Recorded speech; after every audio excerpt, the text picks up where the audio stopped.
શિકારપુરની જે સીટમાં ખરાખરીનું જંગ હતો અને જ્યારે ભાજપ કોંગ્રેસ બધીની નજર શિકારપુર સીટમાં હતી, જ્યારે તમે વિજેતા થયો ત્યારે શું કહેશો આપશે?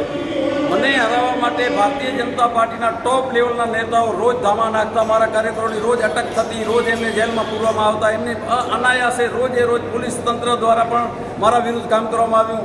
ત્યાં માની લઈએ કે મતદારો ઉપર એટલો પ્રભાવ પાડવામાં આવ્યો કે ડર અને ભયનો માહોલ હતો, છતાં 450 ની 500 મારા મતદારોએ વિજેતા બનાવ્યો છે. હું એમનો ખૂબ ખૂબ ઋણી છું, કારણ કે હું વિજેતા બનવા નતો આવ્યો, હું લોકતંત્ર બચાવવા આવ્યો હતો. અમારા ઉમેદવારને એ લોકો ખસેડી ગયા હતા, એવી રીતે લાકડીયા 1 માં પણ ખસેડી ગયા હતા. અમારા ઉમેદવારોને ડરાવ્યા, ધમકાવ્યા, ભગાવ્યા. હું નિડરતાથી ઉભો હતો. હું પ્રજાનો માણસ છું. હું પાર્ટી પછી મારા માટે, પહેલી મારા માટે પ્રજા છે, લોક છે, કારણ કે કોંગ્રેસ પાર્ટી પ્રજા માટે કામ કરે છે.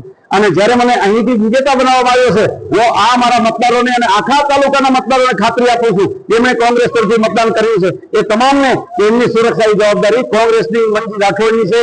હું હર હંમેશ મારા મતદારો સાથે સાથે આખા તાલુકાના લોક પ્રશ્નો માટે લડતો રહીશ, એની ખાતરી આપું છું. સાહેબ, ખાસ કરીને શિકારપુર સીટમાં જે એમ કહે છે કે મંજી રાઠોડનો વિજય થયો, એ ખરેખર પ્રજાનો વિજય થયો છે. જ્યારે શિકારપુર સીટ ત્યાં દિવાળી જેવો માહોલ છે, ત્યારે તમને જેમને મત આપ્યા મતદારોને શું કહેશે સાહેબ?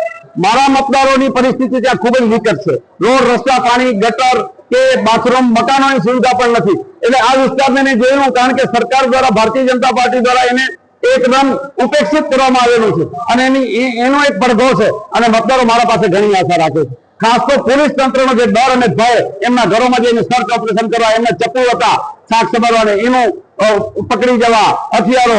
પટેલો બિચારા ખૂબ લડત કરી રહ્યા હતા થાંભલાઓની, તો આ લડતને ઘસેડી મારવા આ પટેલોની સાથે અમે ત્યારે પણ ઉભા હતા. પણ હવે જયારે મારી વધુ જવાબદારી બની ગઈ છે, કારણ કે યાદ રાખીએ, કાયદાથી ઉપર કોઈ નથી.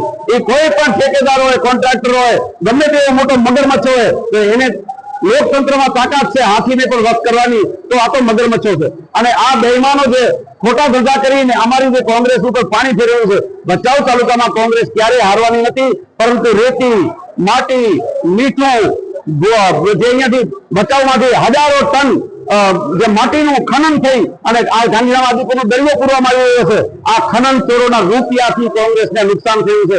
બાકી કોંગ્રેસ આજે પણ અકબંધ છે, લડાયક છે અને લડશે ને જીતશે.